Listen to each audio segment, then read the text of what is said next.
जय भोलेनाथ। सोमवार का दिन शिव आराधना का प्रतीक है। जब भक्त अपने प्रिय भोलेनाथ को प्रसन्न करने के लिए व्रत, पूजा और ध्यान करते हैं। ये दिन मन की शांति, आरोग्य और सुख संपत्ति का वरदान लेकर आता है। भोलेनाथ, जो अपनी सरलता और भक्त वत्सलता के लिए जाने जाते हैं, सच्चे मन से की गई आराधना को सदा स्वीकार करते हैं। जय शिव शंकर त्रिलोचन, जय गंगा के धाम, सोम का यह शुभ दिवस पूर्ण करो सब काम। भोलेनाथ की कृपा से ये कथा न केवल हमें धर्म की राह पर चलने की प्रेरणा देती है, बल्कि जीवन में आने वाले संकटों से लड़ने की शक्ति भी प्रदान करती है। आइए भगवान शिव की महिमा गाथा का श्रवण करते हैं। पौराणिक कथा के अनुसार अमरावती नगर में एक धनी व्यापारी रहा करता था। दूर दूर तक उसका व्यापार फैला हुआ था। नगर में उस व्यापारी का सभी लोग बहुत मान सम्मान करते थे। इतना सब कुछ होने पर भी वह व्यापारी मन से बहुत दुखी था, क्योंकि उस व्यापारी का कोई पुत्र जो नहीं था। दिन रात उसे बस एक ही चिंता सताती रहती थी कि उसकी मृत्यु के बाद उसके इतने बड़े व्यापार और धन संपत्ति को कौन संभालेगा। पुत्र प्राप्ति की इच्छा से वह व्यापारी हर सोमवार भगवान शिव की व्रत और पूजा किया करता था। सायंकाल को वह व्यापारी शिव मंदिर में जाकर भगवान शिव के सामने घी का दीपक भी जलाता था। उस व्यापारी की भक्ति देखकर एक दिन देवी पार्वती ने भगवान शिव से कहा, हे प्रभु, ये व्यापारी आपका सच्चा भक्त है। कितने दिनों से ये सोमवार का व्रत और पूजा नियमित कर रहा है। भगवान, आप इस व्यापारी की मनोकामना अवश्य पूर्ण करें। तब भगवान शिव ने मुस्कुराते हुए कहा, हे पार्वती, इस संसार में सबको उसके कर्म के अनुसार फल की प्राप्ति होती है। प्राणी जैसा कर्म करते हैं, उन्हें वैसा ही फल मिलता है। इसके बाद भी देवी पार्वती नहीं मानी। उन्होंने बार बार आग्रह करते हुए कहा, हे महादेव, हे प्रभु, आपको इस व्यापारी की इच्छा पूरी करनी ही पड़ेगी। ये आपका अनन्य भक्त है। हर सोमवार आपका विधिवत व्रत रखता है और पूजा अर्चना के बाद आपको भोग लगाकर एक समय ही भोजन भी ग्रहण करता है। आपको इसे पुत्र प्राप्ति का वरदान तो देना ही होगा प्रभु।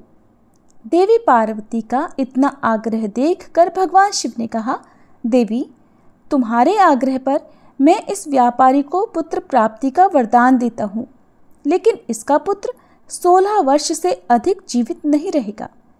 उसी रात भगवान शिव ने स्वप्न में उस व्यापारी को दर्शन देकर उसे पुत्र प्राप्ति का वरदान दिया और उसके पुत्र के 16 वर्ष तक जीवित रहने की बात भी बताई। भगवान के वरदान से उस व्यापारी को खुशी तो हुई, लेकिन पुत्र की अल्पायु की चिंता ने उस खुशी को नष्ट कर दिया। व्यापारी अब भी पहले की तरह सोमवार का विधिवत व्रत करता रहा। कुछ महीने पश्चात उसके घर एक बहुत ही सुंदर पुत्र उत्पन्न हुआ। पुत्र जन्म से व्यापारी के घर में खुशियां भर गई। बहुत धूमधाम से पुत्र जन्म का समारोह मनाया गया। व्यापारी को पुत्र जन्म की अधिक खुशी नहीं हुई, क्योंकि उसे पुत्र की अल्पायु के रहस्य का पता था, लेकिन ये रहस्य घर में किसी और को मालूम नहीं था। विद्वान ब्राह्मणों ने उस पुत्र का नाम अमर रखा। जब अमर 12 वर्ष का हुआ तो शिक्षा के लिए उसे वाराणसी भेजने का निश्चय किया गया।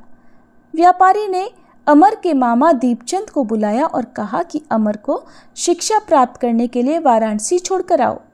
अमर अब अपने मामा के साथ शिक्षा प्राप्त करने के लिए चल दिया।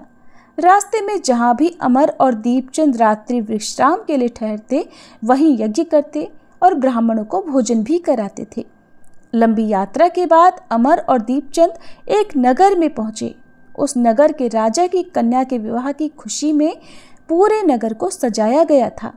निश्चित समय पर बारात आ गई, लेकिन वर का पिता अपने बेटे के एक आंख से काना होने के कारण बहुत चिंतित था।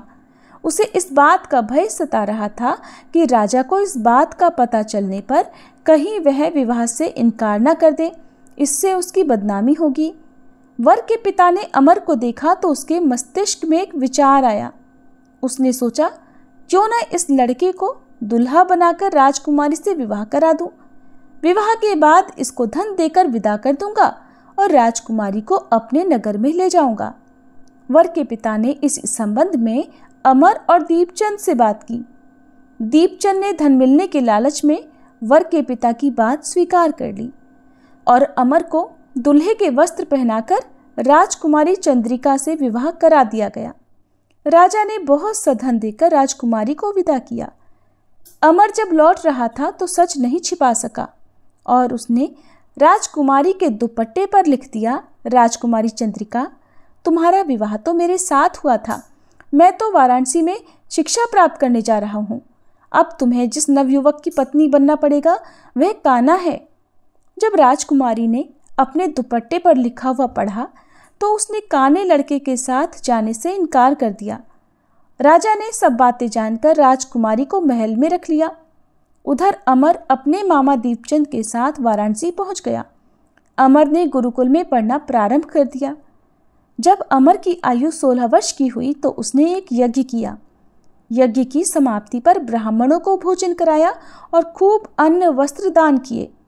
रात को अमर अपने शयन कक्ष में सो गया। शिवजी के वरदान के अनुसार शयनावस्था में ही अमर के प्राण पखेरु उड़ गए। सूर्योदय पर मामा अमर को मृत देखकर रोने पीटने लगा। आसपास के लोग भी एकत्र होकर दुख प्रकट करने लगे।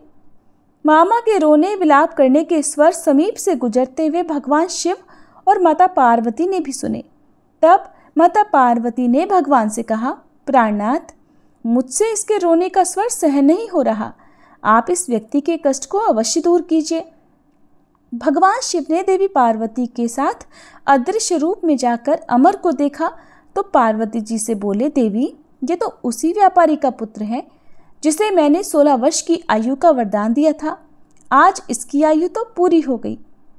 देवी पार्वती ने फिर भगवान शिव से निवेदन किया, हे प्राणनाथ, आप इस लड़के को जीवित कर दीजिए, नहीं तो इस लड़के के माता पिता पुत्र की मृत्यु के कारण रो रो कर अपने प्राणों का त्याग कर देंगे। इस लड़के का पिता तो आपका परम भक्त है, वर्षों से सोमवार का व्रत करते हुए आपको भोग लगा रहा है। माता पार्वती के बार बार आग्रह करने पर भगवान शिव ने उस लड़के को जीवित होने का वरदान दे दिया और कुछ ही क्षणों में वह जीवित होकर उठ बैठा। फिर शिक्षा समाप्त करके अमर मामा के साथ अपने नगर की ओर चल दिया।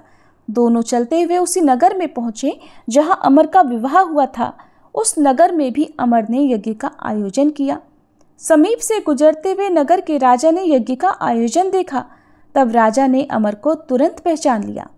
यज्ञ समाप्त होने पर राजा अमर और उसके मामा को महल में ले गया और कुछ दिन उन्हें महल में रखकर बहुत सारा धन वस्त्र देकर राजकुमारी के साथ विदा कर दिया। रास्ते में सुरक्षा के लिए राजा ने बहुत से सैनिकों को भी साथ भेजा। दीपचंद ने नगर में पहुंचते ही एक दूत को घर भेजकर अपने आने की सूचना भेजी। अपने बेटे अमर के जीवित वापस लौटने की सूचना से व्यापारी बहुत प्रसन्न हुआ। व्यापारी ने अपनी पत्नी के साथ स्वयं को एक कमरे में बंद कर रखा था। भूखे प्यासे रहकर व्यापारी और उसकी पत्नी बेटे की प्रतीक्षा कर रहे थे।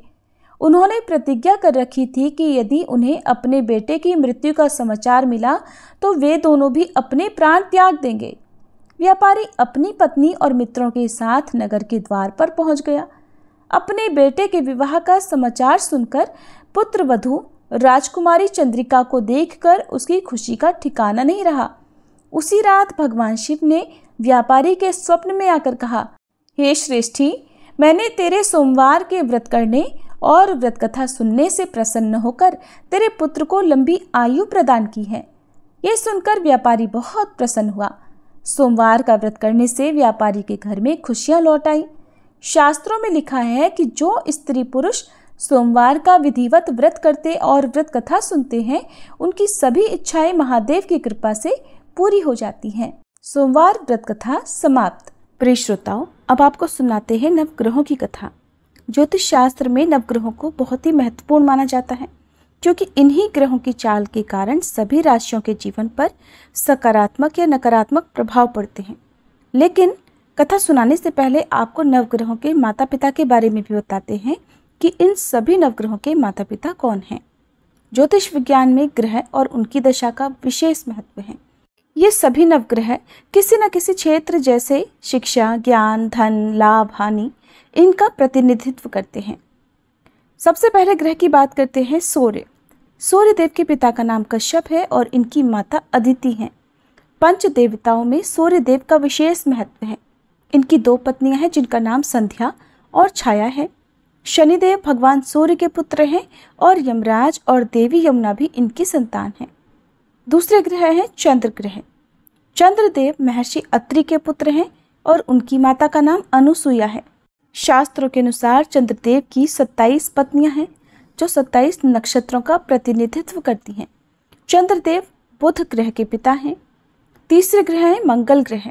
शास्त्रों में बताया गया है कि मंगल देव के पिता भगवान शिव हैं और भूदेवी इनकी माता हैं। मंगल पूरी तरह से ब्रह्मचारी हैं। मांगलिक दोष का संबंध भी इन्हीं ग्रह से होता है। चौथे ग्रह हैं बुध ग्रह। बुध देव के पिता चंद्र और देवी तारा इनकी माता का नाम है। बुध देव को समस्त वेद और शास्त्रों का ज्ञान देवगुरु बृहस्पति से प्राप्त हुआ था और इनकी पत्नी का नाम इला है। चंद्र वंश का प्रारंभ भी इन्हीं से हुआ था। चौथे ग्रह हैं बृहस्पति। देवगुरु बृहस्पति के पिता महर्षि अंगिरस हैं। सुरूपा इनकी माता का नाम है और इनकी पत्नी का नाम तारा है। महाभारत काल में मुख्य भूमिका निभाने वाले गुरु द्रोणाचार्य इनके पौत्र माने जाते हैं। शास्त्रों में इन्हें देवताओं का गुरु भी बताया गया है। पांचवें ग्रह हैं शुक्र ग्रह। शुक्र देव के पिता भृगु ऋषि हैं और काव्य माता इनकी माता का नाम है। इन्हें कठिन तप के कारण भगवान शिव से मृत संजीवनी विद्या प्राप्त हुई थी। इनकी पत्नी का नाम जयंती है जिन्हें देवराज इंद्र की पुत्री के रूप में जाना जाता है। छठे ग्रह है शनि ग्रह। शनिदेव भगवान सूर्य के पुत्र हैं और इनकी माता का नाम छाया है। लेकिन शनि का स्वभाव अपने पिता के गुणों से बिल्कुल विपरीत है। शनिदेव कर्मों के अनुसार फल प्रदान करते हैं और इनकी पत्नी का नाम धामिनी है। सातवें ग्रह हैं सातवें आठवें ग्रह के रूप में राहु और केतु को जाना जाता है, जो कि समुद्र मंथन के समय तक अमृत पान करने से पहले तक स्वर भानु था, जिसके पिता का नाम विप्रचित्त है और माता का नाम सिंहिका है। राहु की 2 पत्नियां हैं जिनका नाम नागवल्ली और नागकणी है। इनका वाहन काले अश्वों वाला रथ है। वहीं स्वर भानु दैत्य के धड़ से केतु उत्पन्न हुए थे जिनका वाहन चील है। ये तो था सभी नवग्रहों का परिचय। अब सुनिए नवग्रहों की कहानी। एक बार की बात है, किसी गांव में एक भाई बहन रहते थे। बहन का विवाह हो चुका था, तो एक दिन भाई अपनी बहन से मिलने के लिए उसकी ससुराल जा रहा था। रास्ते में भाई को एक सांप मिला और कहने लगा, मैं तुझे डसूंगा। भाई बोला, हे नाग देवता, मैंने ऐसा कौन सा अपराध किया है जो आप मुझे डसोगे? मैं तो अपने माँ बाप का एक ही पुत्र हूँ, बहन का एक ही भाई हूँ। मेरी पत्नी और मेरे बच्चे घर पर मेरा इंतज़ार कर रहे हैं। आप मुझे क्यों डसना चाहते हो? तब वह सांप बोला, तुम्हारे 9 ग्रहों की दशा लगी है, इसलिए मैं तुम्हें डस लूँगा। जब सांप किसी भी तरह राजी नहीं हुआ तो वह बोला कि ठीक है, मैं अपनी बहन के घर उससे मिलने जा रहा हूँ। जब मैं वापस आऊँगा तब तुम मुझे डस लेना। सांप बोला, क्या पता तुम वापस आते समय इस रास्ते से आओ या ना आओ, मैं तो तुम्हें अभी डसूंगा। तब वह लड़का बोला कि ठीक है, तुम ऐसा करो, मेरे इस थैले में बैठ जाओ। जब मैं अपनी बहन से मिलकर वापस आऊँगा तब तुम मुझे डस लेना। सांप ने उसकी बात मान ली और थैले में बैठ गया। लड़के ने ऊपर से बेलपत्र ढक दिए ताकि वह किसी को दिखाई ना दे और फिर अपनी बहन के घर पहुंच गया। बहन उस समय 9 ग्रहों की कहानी कह रही थी। उसने भाई को आया हुआ देखकर भाई से कहा कि भाई तुम बैठो, मैं पहले 9 ग्रहों की कहानी कह लूँ। तुम बैठो और मेरी कहानी भी सुनो। बहन ने कहानी कही, भाई ने कहानी सुनी। जीवों की, जानवर की, हाथी की, घोड़े की, कुत्ते की, बिल्ली की, भाई की, बहन की, घर के धनी की, बेटी जवाई की, देवरानी जिठानी की, सास ससुर की, संग की, सहेली की, सबके ग्रह शांत हो जाएं। घर चले 8 पग, आदमी चले 4 पग, सांप बिच्छू भंवरे सब आग में जले। ऐसे भाई को कहानी सुनाकर बहन खड़ी हो गई और भाई के पास रखे थैले को देखकर भाई से बोली, भाई थैले में क्या लाए हो? इससे पहले कि भाई कुछ कहता, उसने वह थैला उठाया और घर के अंदर ले गई। थैला खोलकर देखा तो बेलपत्र, केले और संतरे बन गए और सांप एक चमचमाता हुआ हार बन गया। जब हार पहनकर वह बहन बाहर आई तो बहन के गले में चमचमाता हार देखकर भाई बोला, बहन इतना कीमती हार तुम कहाँ से लाई हो? बहन बोली, भाई तुम ही तो लाए हो मेरे लिए। थैले में केले और संतरे के साथ हार भी तो था। भाई ने सुना तो हैरान रह गया और बोला, बहन उसमें हार नहीं बल्कि मेरी मृत्यु का सामान था। ऐसा कहकर उसने सारी बात अपनी बहन को बताई और फिर कहने लगा कि बहन ये तेरे ही 9 ग्रहों की कहानी का प्रभाव है जो वह सांप हार बन गया। अब ये हार तू ही रख ले। कुछ दिनों के बाद बहन के घर रहने के बाद जब भाई वापस चलने लगा तो बहन बोली, भाई तुम्हारे 9 ग्रहों की दशा लगी है, तुम घर जाकर भाभी से कहना कि वो 9 ग्रहों की कहानी कहे। ऐसा कहकर उसने अपने भाई को विदा किया। भाई जब अपने घर पहुंचा और जाकर अपनी पत्नी से बोला कि सुनो, हमारे 9 ग्रहों की दशा लगी है, हम नवग्रह की कहानी रोज कहा करेंगे। मैं कहूँगा और तुम सुनना, तुम कहोगी तो मैं सुनूंगा। फिर बोला, जाओ 1 लोटा जल का भरकर लाओ, साथ में चावल और चीनी के दाने भी लेकर आओ। उसकी पत्नी सारी सामग्री ले आई। कहानी कही, जीव की, जानवर की, हाथी की, घोड़े की, कुत्ते की, बिल्ली की, देवरानी जिठानी की, सास ससुर की, घर के धनी की, बेटी जवाई की, भाई बहन की, सबके 9 ग्रह शांत हो जाइयो। घर चले 8 पग, आदमी चले 4 पग, सांप बिच्छू भंवरे सब आग में जल जाइयो। सभी 9 ग्रहों को नमस्कार है। जैसे 9 ग्रहों की दशा भाई की उतरी वैसे ही इस कहानी को कहते सुनते और हुंकारा भरते सब की उतरे। सब पर 9 ग्रहों की कृपा बनी रहे। ये थी 9 ग्रहों की कहानी। आपको अच्छी लगी हो तो वीडियो को लाइक करके कमेंट बॉक्स में ज़रूर बताइएगा।